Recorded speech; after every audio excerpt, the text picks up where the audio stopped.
Rain lashes the cracked neon windows of Marty's diner when my manager hisses, "If that drifter can't pay, Janet, it's coming out of your check." The words slice through the clatter of dishes and nervous laughter from booth 3, where Lyle Crenshaw hunches over his third cup of coffee. I balance a tray of chipped white mugs against my hip, watching the pink neon sign outside blur and fracture through the Water Street glass.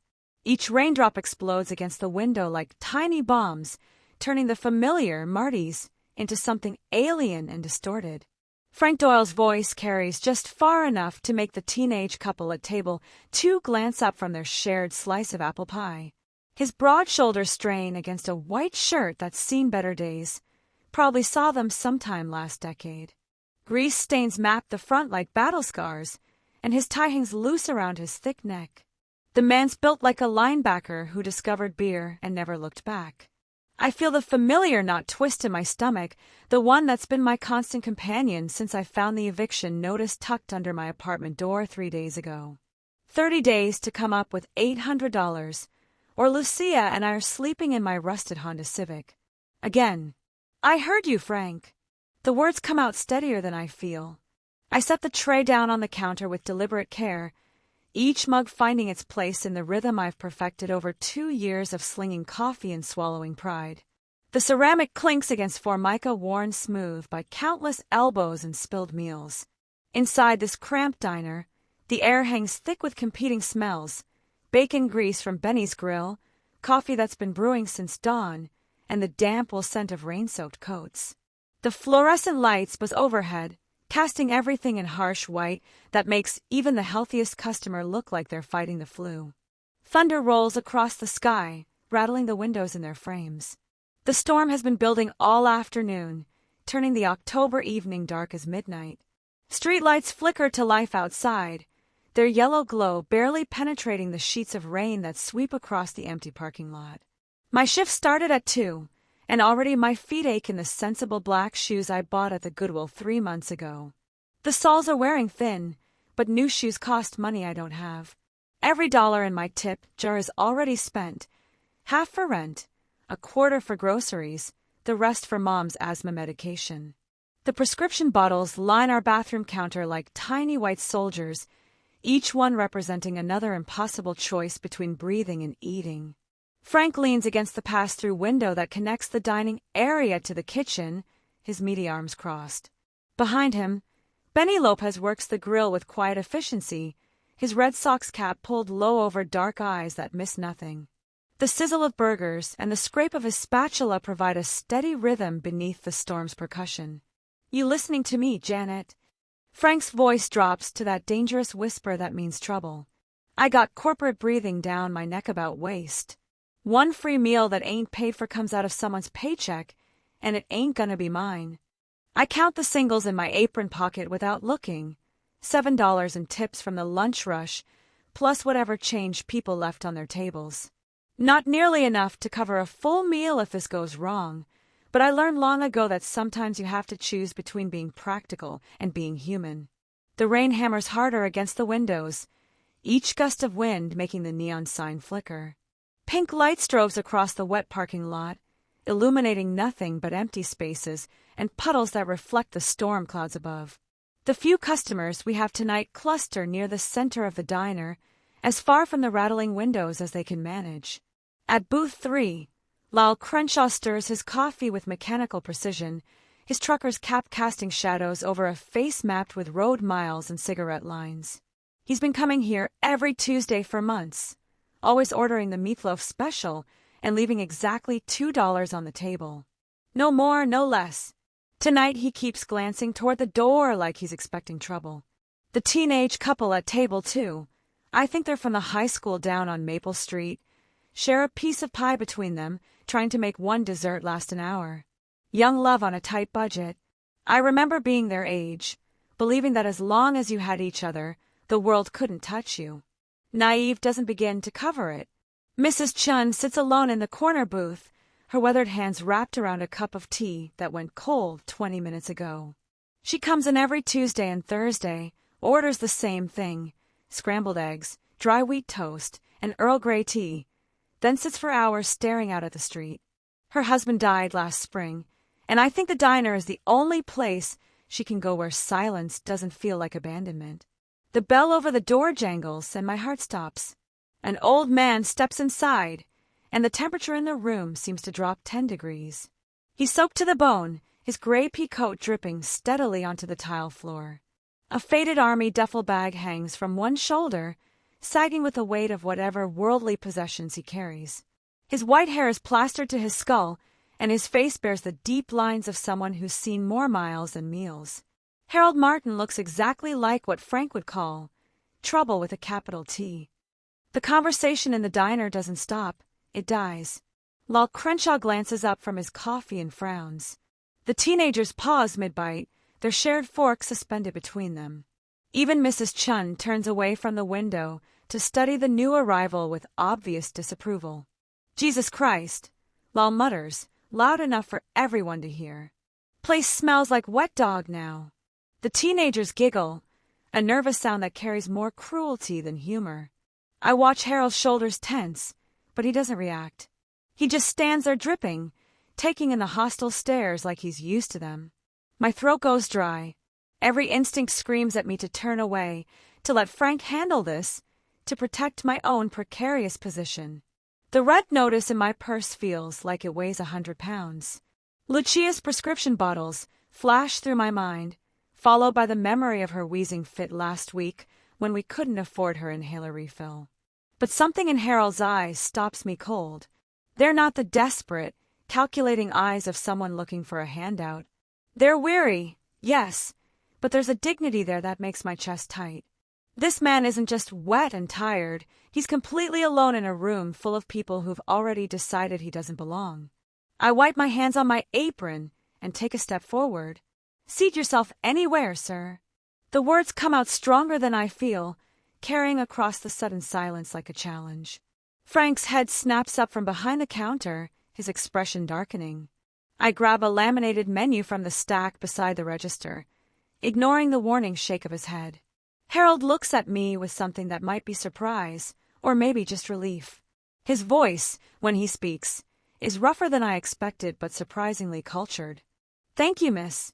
That's very kind. He chooses the booth farthest from the other customers, sliding across red vinyl that's been patched with duct tape in 3 places. Water pools beneath him as he settles the duffel bag on the seat beside him. His movements are careful, deliberate, the kind of precision that comes from years of making yourself as small and unobtrusive as possible. I approach his table with the menu, hyper-aware of every eye in the place tracking my movement. The weight of their judgment presses against my shoulders, but I keep my expression neutral. Customer service with a smile, just like the training manual says. Coffee to start? I ask, already reaching for the pot on the nearby warmer. If it's not too much trouble.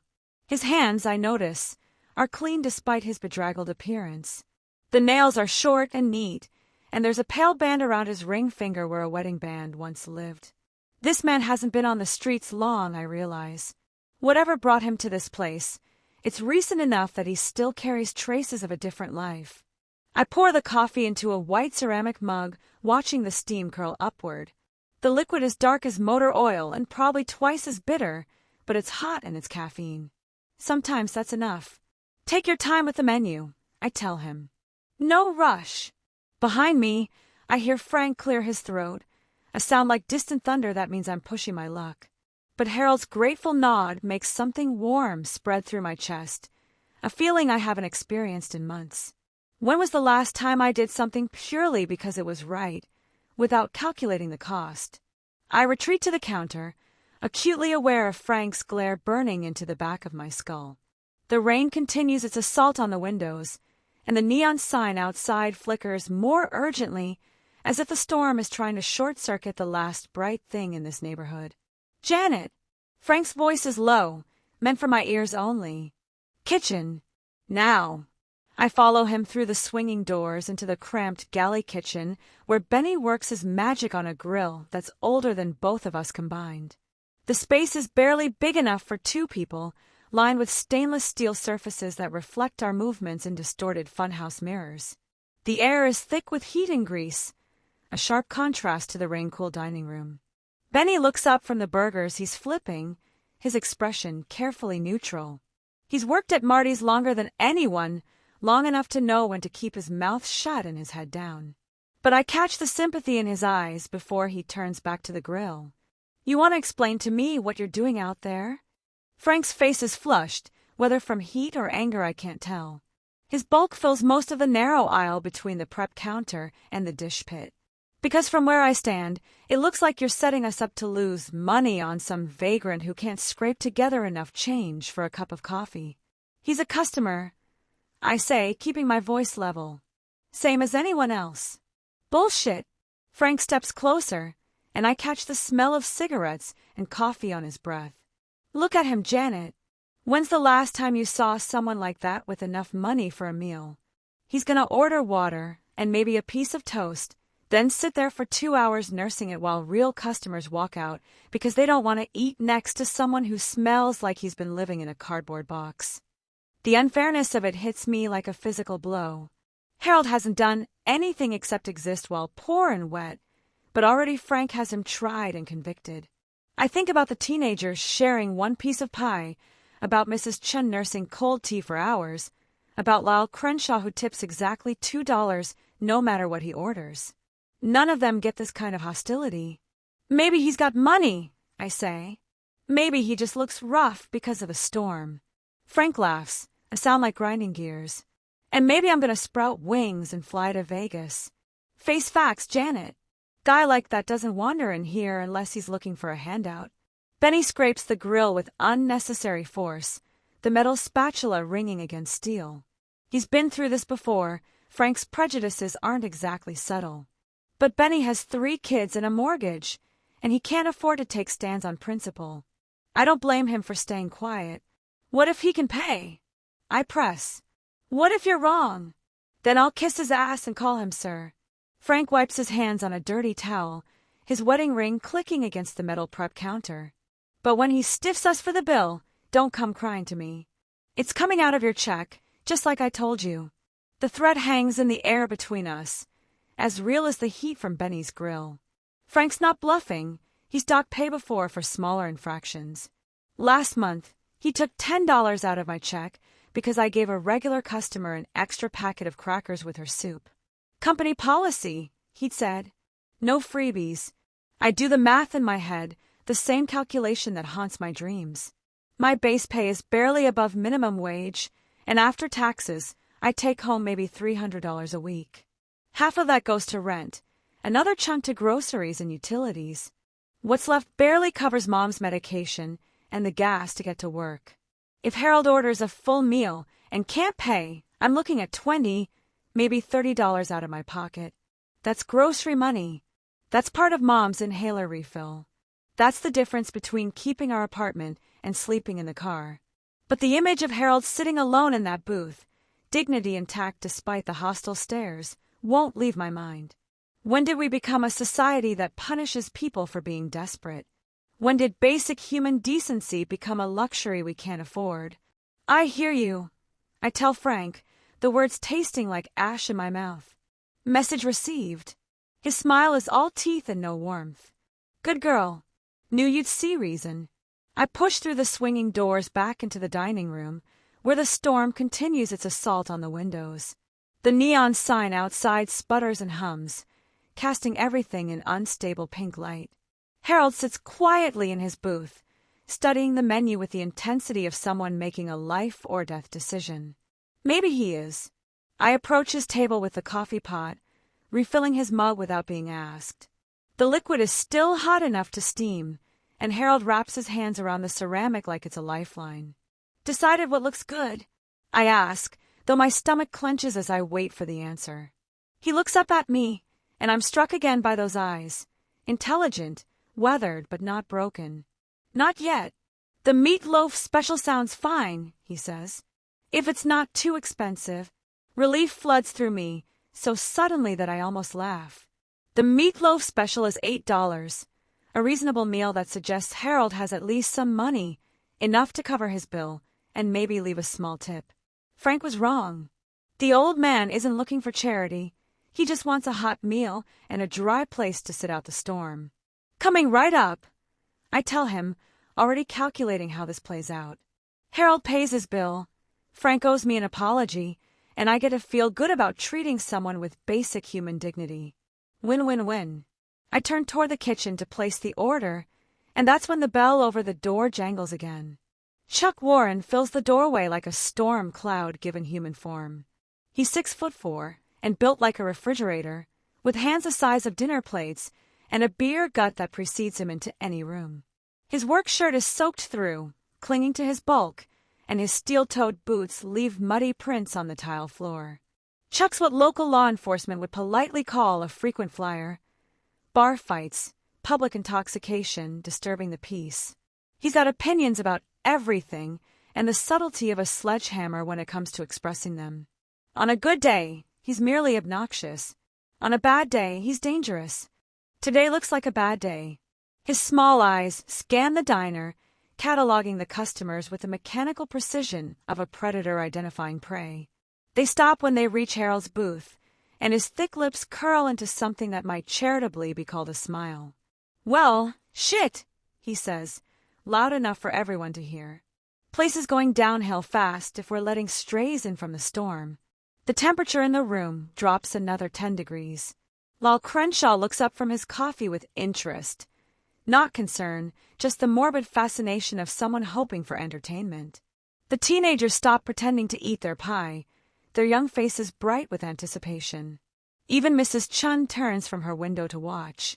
Harold's shoulders tense, but he keeps his eyes fixed on his coffee mug. He's clearly dealt with men like Chuck before, learned that sometimes the best defense is to make yourself invisible. But Chuck isn't the type to let someone hide. He makes his way across the diner with the deliberate swagger of a man who's never met a problem he couldn't solve with his fists. His boots squelch with each step, leaving dark impressions on the already stained tile. The smell of wet denim and stale beer follows in his wake. Chuck drags a stool from the counter over to Harold's booth, the metal legs scraping against the floor like fingernails on a chalkboard. He plants himself beside the table, elbows spread wide in a classic intimidation pose that would be comical if it weren't so menacing. "Hope you can chew, old man," he says, his voice carrying the particular kind of malice that comes from too much alcohol and too little imagination. Food here's tougher than shoe leather on a good day.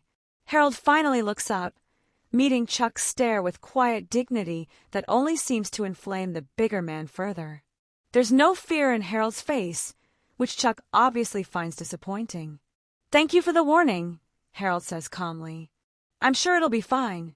Chuck's face darkens at the polite dismissal. He raps his knuckles against the tabletop, the sound sharp and aggressive in the suddenly quiet diner. "You sure about that? Because from where I sit, you look like the type who might have trouble paying his bill. Hell, you look like the type who might have trouble, period." I feel my feet moving before my brain catches up, carrying me across the dining room with my hands clenched into fists at my sides. The coffee pot in my right hand weighs nothing. Adrenaline has made me weightless and reckless. "Is there a problem here?" I ask, my voice cutting through the tension like a blade. Chuck glances up at me with mock surprise, his eyebrows raised in exaggerated innocence. "No problem at all, sweetheart. Just making conversation with your customer here. You know, welcoming him to the neighborhood. His order's up in 5 minutes. I lie smoothly. So if you want to place one, you better decide fast." Chuck's laugh is wet and unpleasant, the sound a drunk makes when he thinks he's funnier than he is. "Oh, I already know what I want. Same thing I always get. Coffee, black, and a piece of whatever pie you got that ain't stale." He's not moving from Harold's booth, and we both know it. This is a power play, pure and simple. Chuck's established himself as the alpha predator in this ecosystem, and he's not about to let some homeless old man upset the natural order. The fact that Harold isn't actually homeless is irrelevant. Chuck has decided what Harold represents, and that's all that matters. I set the coffee pot down on Harold's table with deliberate care, positioning myself between the two men. Chuck's bulk looms beside me, but I've dealt with bullies before. The secret is not to show fear, even when your heart is hammering against your ribs like a trapped bird. "Your coffee's at the counter," I tell Chuck. "Help yourself." "I'm comfortable right here," Chuck replies, settling more firmly onto his stool. Nice view of the parking lot. Good place to people watch. Harold has gone very still, his hands wrapped around his coffee mug like he's trying to anchor himself to something solid. I can see the tension in his shoulders, the way his jaw tightens as Chuck's presence presses against him like a physical weight. Thunder crashes overhead, so loud it makes the windows rattle in their frames. The lights flicker for a moment, casting everything in strobing shadows before steadying again. Outside, the rain has intensified to the point where it's hard to see across the parking lot. Storm's getting worse, I observe, hoping to shift the conversation to neutral ground. Good night to be inside somewhere warm. Chuck's smile widens, showing teeth stained yellow from years of cigarettes and coffee. Absolutely. Though some folks got more right to be inside than others, if you know what I mean. Harold finally speaks, his voice steady despite the circumstances. I appreciate your concern, but I can handle the weather. Can you?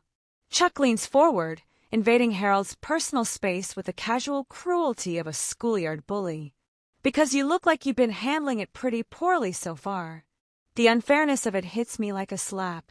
Harold has done nothing to deserve this treatment except look like someone Chuck considers beneath his notice. It's the same mentality that makes Frank assume the worst. The same prejudice that turns good people cruel when they think nobody's watching. I reach for the coffee pot, intending to move it out of the way before this escalates further. But Chuck chooses that moment to slam his palm against the table, the impact sharp as a gunshot in the confined space. The pot jumps in my hands, tilting dangerously toward Harold's lap. Scalding coffee sloshes inside the glass carafe, threatening to spill across the table and onto whoever's unlucky enough to be sitting there. Time slows to a crawl as I watch disaster unfold in slow motion. My reflexes kick in, honed by 2 years of balancing trays and navigating obstacles in tight spaces. I catch the pot mid-fall, my fingers burning against the hot glass as I steady it before any liquid can escape. Coffee sloshes against the sides but doesn't spill, the potential catastrophe contained by luck and quick thinking. My heart hammers against my ribs as I realize how close we came to a real problem. Hot coffee on skin means burns, possibly serious ones. It means ambulances and hospital bills and lawsuits that would shut down Marty's diner permanently. All because Chuck Warren decided to throw his weight around for the entertainment value. I set the pot down on the counter behind me, well out of reach of any future accidents, then turn back to face Chuck with my pulse still racing from the adrenaline surge. Problem with your reflexes? I ask, my voice sharp enough to cut glass. Chuck's expression shifts from amusement to something uglier, the look of a man who's been called out and doesn't like it. He's probably 40 pounds heavier than me and has the reach advantage, but I plant myself between him and Harold like a human shield. No problem at all, Chuck says, his voice dropping to a dangerous whisper. Just trying to get comfortable, you know. Sometimes a man's got to make room for himself. The threat hangs in the air between us, unspoken but unmistakable. Chuck's the type who solves problems with violence, who sees every interaction as a contest that has to have a winner and a loser. Right now, he's decided Harold is the loser, and anyone who disagrees is fair game. But I've been pushed around by bigger bullies than Chuck Warren, and I've learned that sometimes you have to draw a line in the sand and dare someone to cross it. Maybe it's the memory of Mom wheezing in her sleep, or the eviction notice in my purse, or just the accumulated weight of too many small injustices. Whatever it is, I'm done backing down. Find somewhere else to get comfortable, I tell him, my voice steady despite the fear crawling up my spine. Your coffee's getting cold. Chuck studies me for a long moment, and I can see him calculating the risks. He could escalate this into something physical, but we're in public with witnesses. Frank might be a coward when it comes to standing up to troublemakers, but even he wouldn't tolerate an actual fight in his diner. Bad for business. Finally, Chuck shrugs and slides off the stool with elaborate casualness, as if the whole thing was his idea. But his eyes never leave mine, and the message is clear. This isn't over. Sure thing, sweetheart, he says, the endearment dripping with condescension.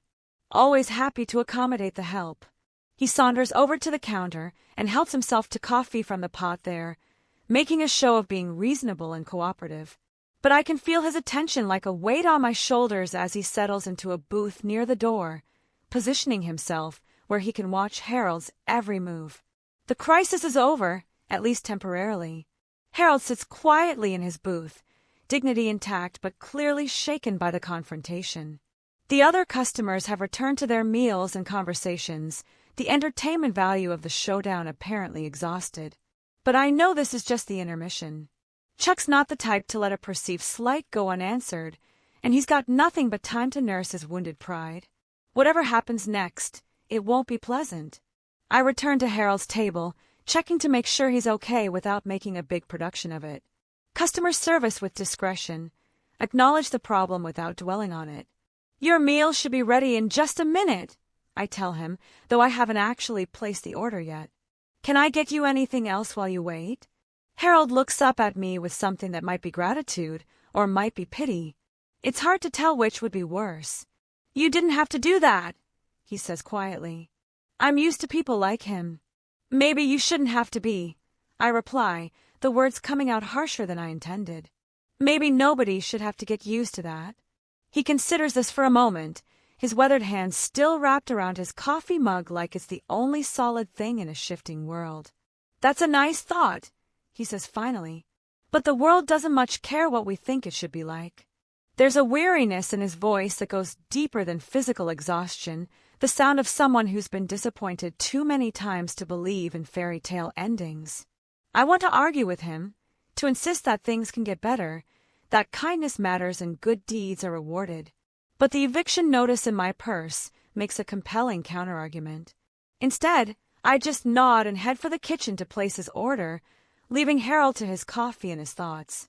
Behind me, I can feel Chuck's eyes tracking my movement, calculating angles, and waiting for opportunities. The storm continues to rage outside, turning the world beyond the windows into a blur of rain and wind. The neon sign flickers more urgently now, as if the weather is trying to short-circuit the last bit of brightness in this corner of the universe. I push through the swinging doors into the kitchen, where Benny is scraping the grill with mechanical precision. He looks up as I enter, his dark eyes reading the situation in my face. Heard some commotion out there, he says carefully. Everything okay? Chuck Warren being his usual charming self, I reply, grabbing an order pad from the shelf beside the prep counter. Nothing I can't handle. Benny's expression suggests he's not entirely convinced, but he doesn't argue. He's seen enough of Chuck's performances to know how they usually end, and it's not with everyone shaking hands and buying each other drinks. What do you need? He asks, already reaching for ingredients.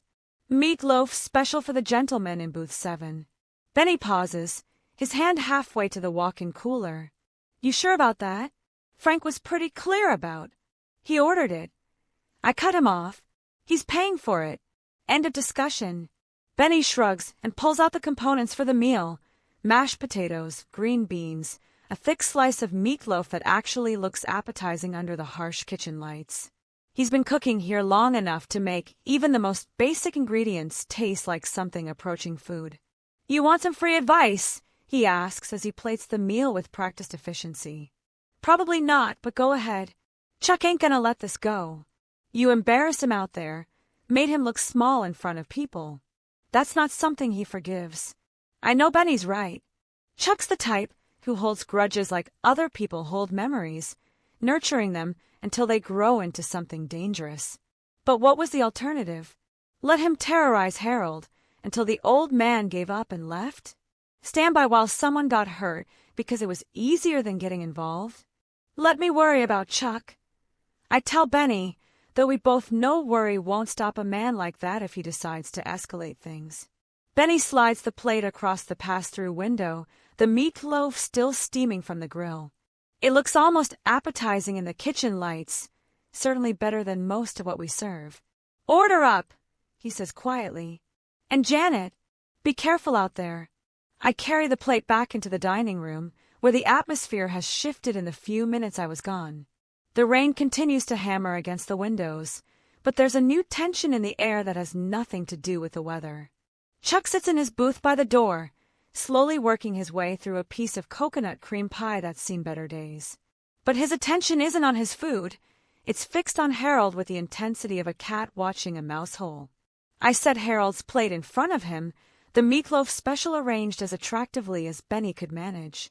Steam rises from the mashed potatoes, and the green beans actually look like they came from a can that was opened sometime this decade. "Looks great," Harold says, and his gratitude seems genuine. "Thank you." "You're welcome. Take your time." I retreat to the counter to give him privacy, but I keep one eye on Chuck and the other on Harold as he begins to eat. The old man has good table manners. He cuts his food into precise bites and chews thoroughly, like someone who was raised to believe meals were civilized affairs. Chuck, meanwhile, attacks his pie with the subtlety of a demolition crew, his fork clattering against the plate with each bite. But his eyes never leave Harold, tracking every movement like he's memorizing details for later use. The bell over the door chimes again, and I look up expecting another customer braving the storm. Instead, a man in an expensive black raincoat steps inside, water beading on the fabric like it's been treated with some kind of high-tech coating. He's younger than Harold, maybe mid-40s, with silver hair and the kind of posture that suggests military training or private security work. Victor Kane moves through the diner like he owns it, his eyes cataloging everything with professional efficiency. He doesn't approach the counter or look for a table. Instead, he raises a smartphone and snaps a single photograph in Harold's direction, the camera making no sound. The whole thing takes maybe 5 seconds. Enter, photograph, prepare to leave. But I catch the flash of silver at his wrists, expensive cufflinks that probably cost more than I make in a month. This isn't someone who wandered in from the storm looking for shelter. "Excuse me," I call out, starting toward him. "Can I help you?" But Victor is already moving toward the door, his mission apparently complete. A fresh gust of wind and rain blows into the diner as he exits, and when I reach the windows to look for him, there's nothing outside but empty parking spaces and puddles reflecting the neon sign. No car in the lot, no figure disappearing into the storm. It's like he vanished the moment he stepped outside. I stand there for a moment, rain drumming against the glass beside my face, trying to process what just happened. Someone entered my diner, took a picture of Harold, and disappeared without explanation. In any other context, I'd assume it was some kind of insurance scam or lawsuit setup. But something about Victor's precision suggests this is bigger than that. Behind me, Harold continues eating his meatloaf like nothing happened. Either he didn't notice the photographer, or he's pretending he didn't. Both possibilities seem equally unsettling. Chuck has finished his pie and is now nursing his coffee, still watching Harold with predatory patience. The teenager couple has given up any pretense of eating and are openly staring at our drama unfolding before them. Mrs. Chun has returned to gazing out the window, but her shoulders are tense in a way that suggests she's more aware of her surroundings than she appears. Thunder crashes overhead, loud enough to rattle the windows in their frames. The lights flicker again, longer this time, casting the diner in strobing shadows before steadying. Outside, the storm shows no signs of letting up. If anything, it seems to be intensifying. Harold finishes his meal and pushes the empty plate away with obvious satisfaction. He's cleaned it thoroughly, not wasting a single bite. The gesture of someone who's learned not to take food for granted. He signals for my attention, and I approach his table with my heart hammering against my ribs. This is the moment of truth. Either he pays his bill and proves Frank wrong, or I'm out $20 I can't afford to lose. "That was excellent," Harold says, reaching into his coat pocket. "Best meal I've had in weeks." Relief floods through me as he pulls out a worn leather wallet. It's not thick with cash, but it's clearly not empty either. Harold counts out bills with the careful precision of someone who tracks every penny. $8 for the meal, I say, trying to keep the relief out of my voice. Harold nods and places a $10 bill on the table, then adds 2 singles on top of it. "Keep the change," he says simply. $12 total. A $4 tip on an $8 meal, 50%, more than I usually see from customers who drive cars that cost more than my annual salary. Harold's not just paying his bill, He's rewarding kindness with generosity that he probably can't afford. Thank you. I manage, pocketing the money before Frank can see it. I really appreciate it.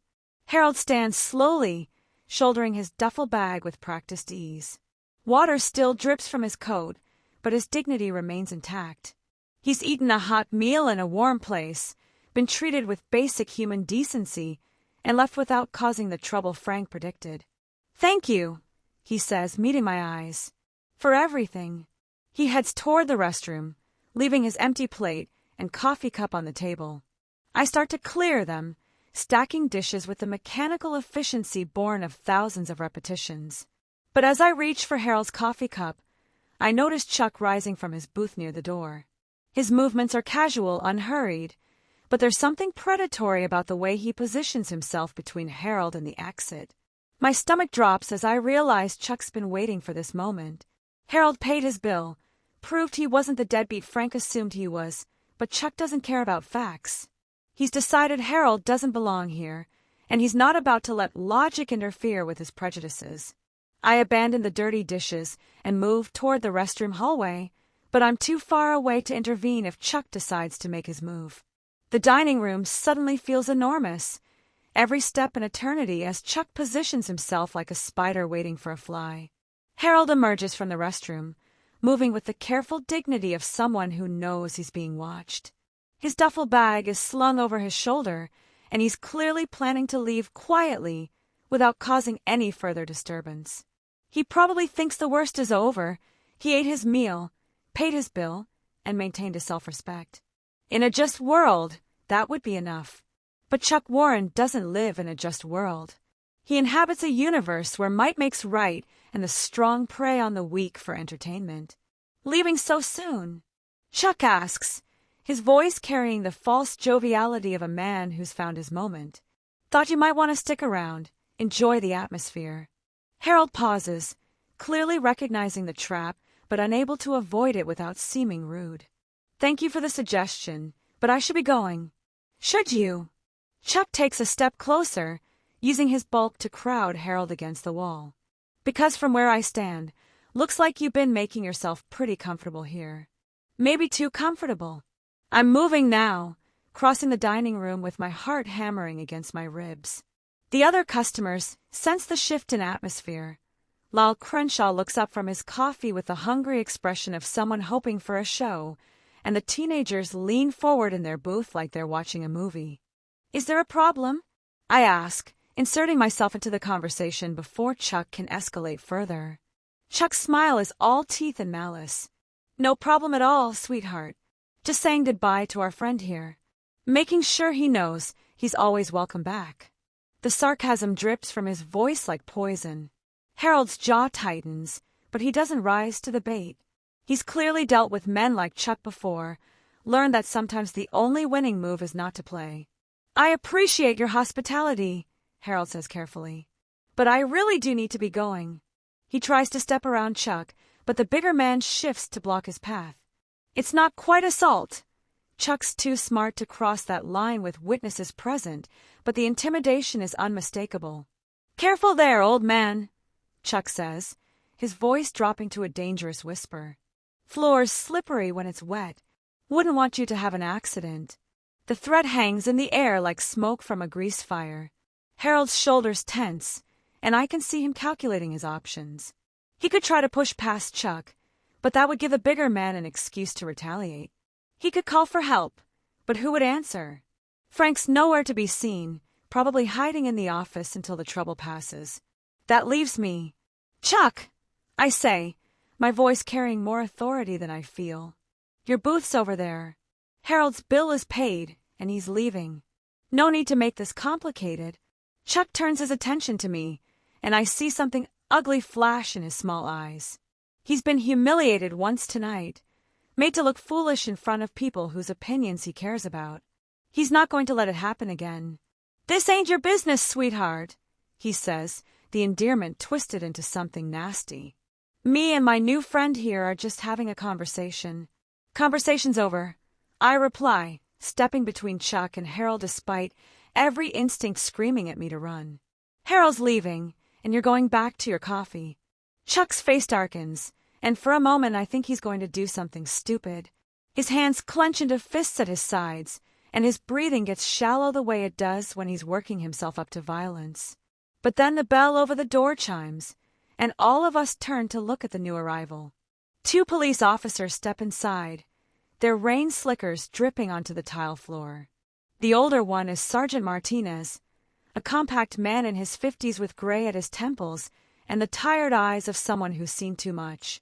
His partner is Officer Kim, younger and eager, with the ramrod posture of someone still trying to prove himself. The atmosphere in the diner changes instantly. Chuck steps back from Harold, his aggressive posture melting into false innocence. The other customers suddenly find their food fascinating, unwilling to make eye contact with the law.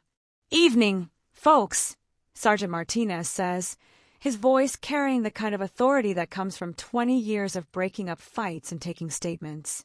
"We got a call about a disturbance." My heart sinks.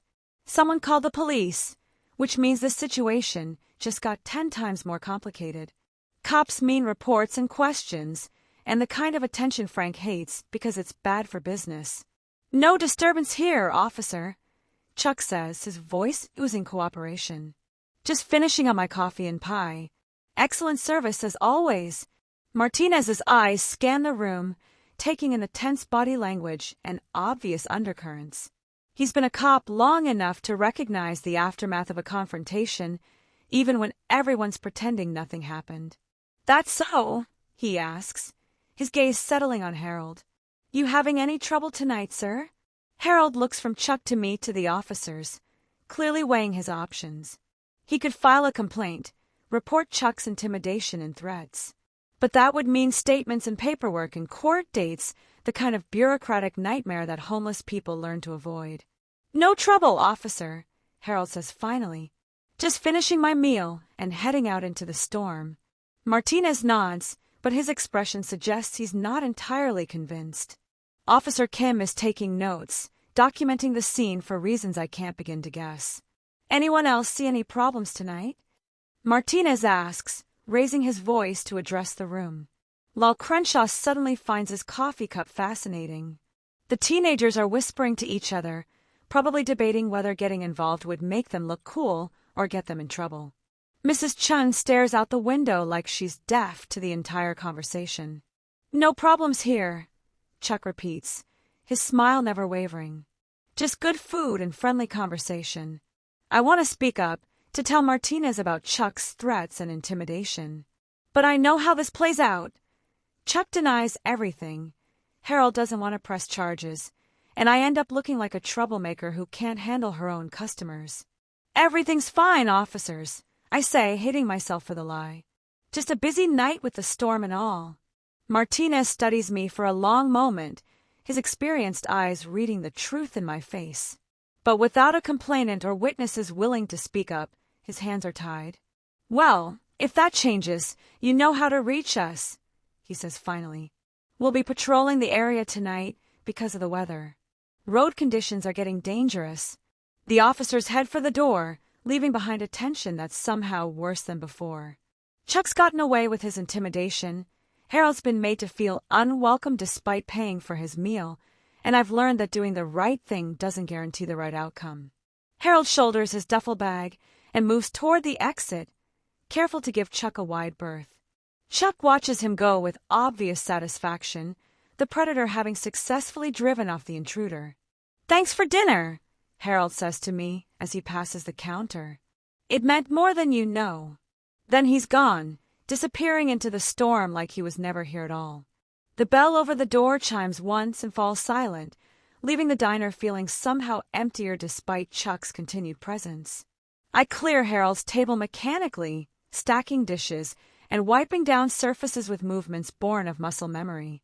The $12 in my apron pocket feels heavier than it should, not just money, but proof that kindness can be rewarded, even in a world that seems designed to punish it. Chuck returns to his booth by the door, apparently satisfied with his performance. He successfully established his dominance, driven off the unwanted intruder, and avoided any consequences for his behavior. In his mind, this is probably what victory looks like. Frank finally emerges from whatever hidey hole he's been occupying, his expression carefully neutral as he surveys the aftermath. He must have heard the commotion, maybe even seen the police arrive, but he's not about to acknowledge any of it. "Quiet night," he observes, like nothing happened. "Yeah," I reply, because what else is there to say? That I watched a good man get bullied out of our establishment, that I helped someone in need and got rewarded for it, that sometimes doing the right thing feels exactly like doing the wrong thing. The storm continues to rage outside, turning the windows into rivers of distorted light. The neon sign flickers more urgently now, as if the weather is determined to snuff out the last bit of brightness in this corner of the world. I finish clearing Harold's table and return to the mindless routine of waitressing, refilling coffee cups, taking orders, pretending that the last hour didn't happen. But Harold's words echo in my mind. "It meant more than you know." Maybe that's enough. Maybe in a world that seems determined to reward cruelty and punish kindness, small acts of human decency are their own form of rebellion. Maybe treating someone with dignity when nobody else is worth more than the $12 in my pocket. Or maybe I'm just telling myself fairy tales to make sense of a senseless world. Thunder crashes overhead, rattling the windows and making the lights flicker. In the sudden darkness, for just a moment, I could swear I see Harold's silhouette in the parking lot, standing motionless in the rain. But when the lights steady, there's nothing outside but empty spaces and water reflecting the neon glow. Harold's gone, vanished into the storm as completely as if he never existed at all. Chuck finishes his coffee and tosses a handful of crumpled bills on his table. Exact change, no tip. He stands up and stretches, making a show of his bulk and satisfaction. "Always a pleasure," he says to me as he passes the counter, his voice dripping with false courtesy. "See you real soon." Then he's gone too, disappearing into the storm with considerably less grace than Harold managed. The bell over the door chimes mockingly in his wake. The diner settles into an uneasy quiet, the remaining customers focused on their meals and their own thoughts. Lyle Crenshaw nurses his coffee. The teenagers share their pie in whispered conversation, and Mrs. Chun continues her vigil at the window. I lean against the counter and let myself breathe for the first time in what feels like hours. My hands are shaking slightly from the adrenaline crash, and my heart is still hammering against my ribs. The encounter with Chuck could have gone much worse. Violence was avoided, Harold escaped unharmed, and the police intervention prevented any serious escalation. But it doesn't feel like a victory. It feels like a compromise with evil, a tacit agreement that bullies get to define the rules as long as they don't cross certain lines. Harold may have paid for his meal and left with his dignity intact, but he also learned that kindness from strangers comes with a price, the hostility of those who see compassion as weakness. Frank appears beside me, his expression unreadable as he surveys the nearly empty dining room. Business is slow tonight, partly because of the storm, but mostly because this place has developed a reputation for being unwelcoming to anyone who doesn't fit the narrow definition of normal. "Everything work out okay?" he asks, though his tone suggests he already knows the answer. "Harold paid his bill," I reply, emphasizing the name to remind Frank that our customer was a human being, not just a problem to be solved. "Left a good tip, too." Frank nods, but I can see him calculating whether acknowledging his mistake is worth the effort. In the end, he chooses silence. Not quite an apology, but not a doubling down either. The rain continues to hammer against the windows, and the neon sign outside flickers with increasing urgency. Inside the diner, life slowly returns to its normal rhythm of quiet desperation and small kindnesses, the evening's drama already fading into the background noise of everyday survival. But I can't shake the image of Harold standing in the parking lot, motionless in the rain like he was waiting for something. Or someone. Maybe it was just my imagination, a trick of a storm in the flickering lights. Maybe Harold simply walked away into the night, another invisible person navigating a world that would rather pretend he doesn't exist. Or maybe there's more to this story than a simple encounter between a waitress and a customer. Maybe the mysterious photographer, and the convenient police arrival, and Harold's strange dignity in the face of humiliation are all pieces of a puzzle I don't understand yet.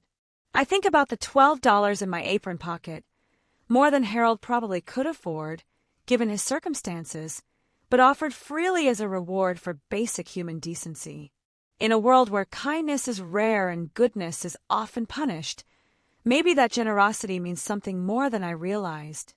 Maybe Harold wasn't just a homeless man looking for a warm meal and a dry place to sit. Maybe he was something else entirely, a test, a lesson, or simply a reminder that every person we encounter carries stories we'll never know and struggles we can't imagine.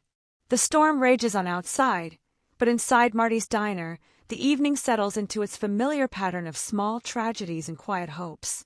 Tomorrow will bring new challenges, new customers, new opportunities to choose between safety and compassion. Tonight, for better or worse, I chose compassion. Harold paid his bill, left a generous tip, and disappeared into the storm with his dignity intact. Chuck established his dominance and left satisfied with his performance. Frank avoided confrontation and pretended nothing significant happened. Everyone got what they wanted, except maybe the truth. I wiped down the counter and refilled the coffee makers, preparing for whatever the rest of the evening might bring. Outside, lightning illuminates the empty parking lot in stark black and white, revealing nothing but puddles and abandoned dreams. But in my apron pocket, $12 reminds me that sometimes kindness is rewarded, even in a world that seems designed to punish it. Sometimes doing the right thing is its own reward, regardless of the consequences. And sometimes, just sometimes, a simple act of human decency can change everything, even when you don't know it yet. The bell over the door stays silent, the storm keeps the late-night crowd away, and the diner settles into the quiet rhythm of a Tuesday evening in October. But I keep glancing toward the windows, half expecting to see Harold's silhouette in the parking lot, waiting in the rain for reasons I can't begin to understand. Because in a world full of mysteries and hidden meanings, sometimes the most important stories are the ones we don't recognize until they're over. Sometimes kindness plants seeds that take time to grow, and sometimes the most insignificant moments turn out to be the most significant of all. The storm will pass, the morning will come, and life will continue its relentless forward march. But tonight, in a small diner in a forgotten corner of America, a waitress chose compassion over caution, and an old man reminded her that dignity isn't defined by circumstances. That has to count for something. It has to mean something, even if I don't know what yet. The neon sign outside flickers one more time, and then steadies, casting its pink glow across the rain-soaked parking lot like a beacon in the storm. Inside, the coffee stays hot, the pie stays fresh, and hope stays alive, fragile and uncertain, but persistent as the rain itself. Like stories with jaw-dropping twists. Then don't just watch, join the crew. Smash that subscribe button and give the bell a little tap-tap, so you'll be the first to catch every new story we drop. Let's keep the surprises coming, because the next one might blow your mind even more.